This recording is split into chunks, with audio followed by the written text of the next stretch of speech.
Welcome to AHI's Real Estate Pre-Licensing course. I'm Rozanne Reynolds, and I'll be your instructor through the course. And throughout this course, we'll be learning many new definitions. You're going into a brand new business. And today we will be covering your first 3 chapters in your textbook that you have. And after we're done today, you'll want to review those chapters. The very first thing we're going to talk about is real estate is a very large business. It's composed of many variety of professions and professional opportunities you will have out there, involving many types of properties, all with their own characteristics. And really, real estate encompasses a large portion of the American economy.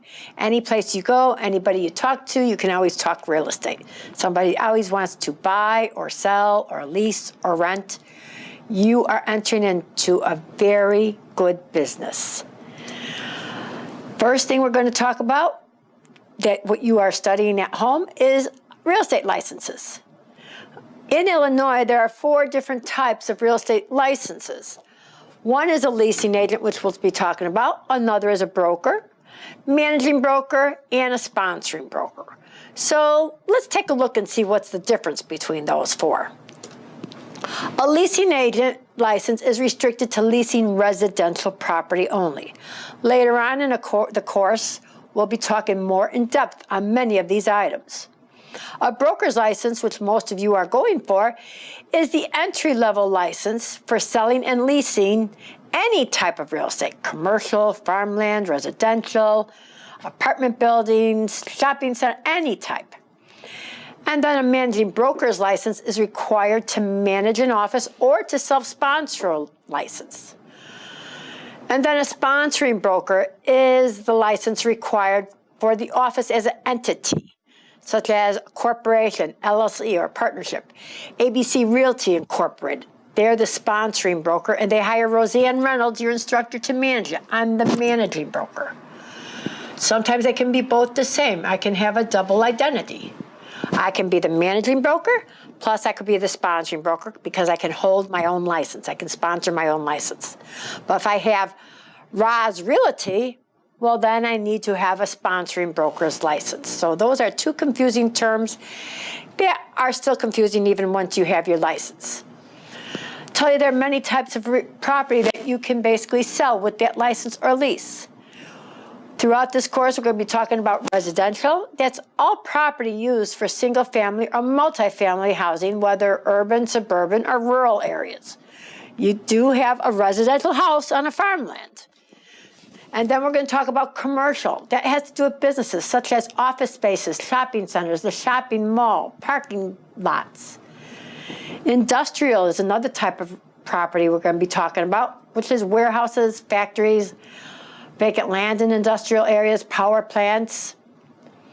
Then agricultural. Well, if you're down in southern Illinois, you see a lot more agricultural land than you do around the Chicagoland area. Timberland, ranches, orchards. And the last type we're going to talk about is special purpose property. Special purpose property is more like churches, schools, hospitals, cemeteries, etc. Those are special purpose. They're for a specific purpose. Then we're going to talk about our real estate market. You know, you go to the store after studying all day or after working all day, you go to the market. Market is a place where goods can be bought and sold. But in the real estate market, it's a place where we buy and sell or lease property, real property. It's a setting in which supply and demand establish the market, the value. Similar to going to the grocery store, similar to going to a shopping mall. So we're talking about the real estate market, but does something affect the real estate market? You have supply and demand. When the supply increases, the demand remains stable, and the prices happen to go down. So if you have a large quantity of something at the grocery store, they have things on clearance. The prices go down. Same thing with real estate. If there's a large supply within a subdivision or within an area, the prices tend to go down. And that's what has happened in the past few years. And when the demand increases, the prices tend to go up. Or they may even remain stable, depending on the market. The market basically will establish the price for the goods you're going to purchase. And there are certain characteristics of real estate that you will need to know. First is uniqueness. There's no two parcels of property exactly alike. Each property has its own unique geographic location. If I buy unit 101 in a condo building, you buy unit 201, we hire the same decorator, identical floor plan, identical, they're still unique because I have unit 101, you have unit 201. Also, real estate is immobile. Now, we'll be talking about this a little bit later, but property cannot be relocated. You may have seen homes being moved or mobile homes being moved, but we'll be talking about that very shortly in another chapter. But it cannot be moved to satisfy demand. You cannot take a property from the city of Chicago and move it out to Barrington, Illinois. It's not the same. It cannot be relocated to bring up the prices. So there are factors affecting supply.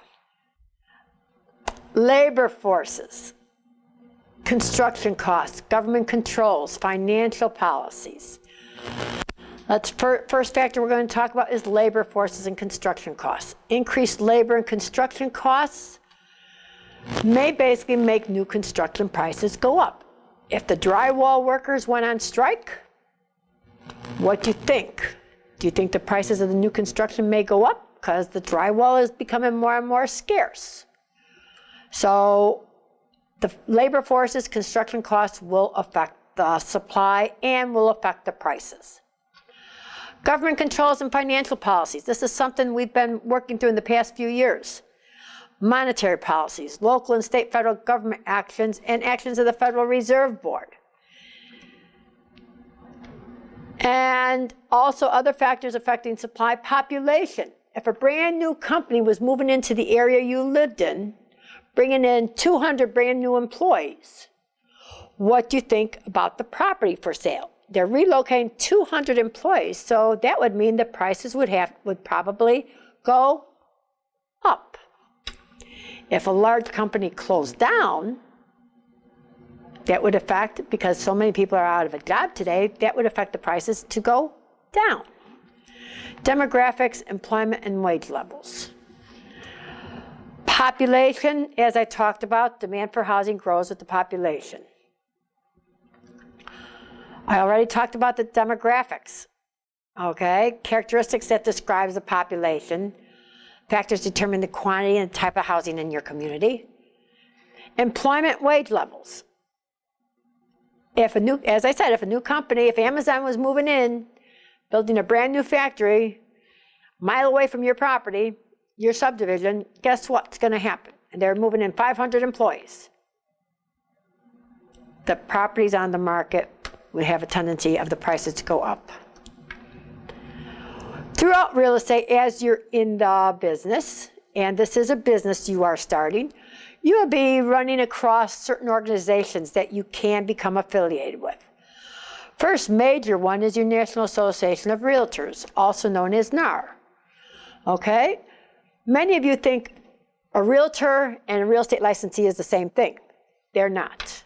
Totally different. In order to be a realtor, you have to be a member of the organization. That's a trademark name. And if you belong to the National Association of Realtors, NAR, you also will belong to the state or local affiliate, such as the Illinois Association of Realtors, and then the local ones, Chicago Association of Realtors, Main Street Association of Realtors, and there's others throughout the state.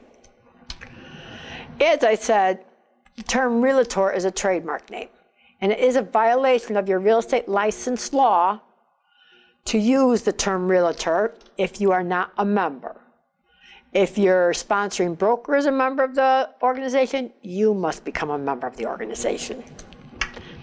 Other organizations you will run across through in your career, possibly, is your Real Estate Educators Association.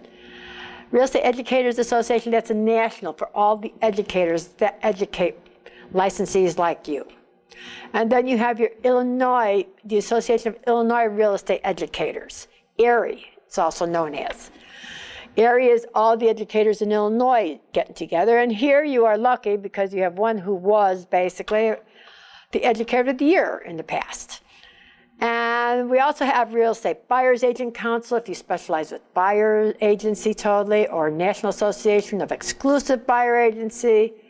You have Building Owners and Manager Association. You have Institute of Real Estate Management for if you're managing property. You have CCIM for if you're going to specialize in commercial property.